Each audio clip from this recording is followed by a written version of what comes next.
ఓలమ్మ తవలేకపోతున్నా సొలగలాగా ఉన్నావు నువ్వే పని చేస్తావు కానీ వెళ్ళి చేతి కిందలు పడుకోయా వెళ్ళే దొంగ మన మేటి చూస్తుండే తవ్వకపోతే అవదే ఏటవుతున్నా కూర్చోర్రా వాళ్ళ అమ్మ ఆపండే మూడు పిల్లల మధ్యలో దూరే కాపురాలు కూర్చేస్తారు కానీ గుమ్ములు తావలేరా సార్ ఈ వారం ఫుల్ పేమెంట్ పడాలి సార్ మాకు సార్ ఏంటి సార్ అది? ఈ వారం ఫుల్ పేమెంట్ పడాలి సార్ మాకు. అవునా ఏదమ్మా మీరు చేసిన పని ఒకసారి చూపించండి. ఇదిగోండి సార్ చూడండి సార్ పెద్ద పోలవరమే తవ్వేశారు మీరు మీరు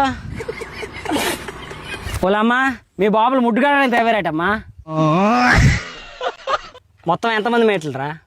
మొత్తం 4 అయ్యా. మొత్తం మేట్లలాగా చెట్ల కిందే ఉన్నారు కదా ఊరంతా.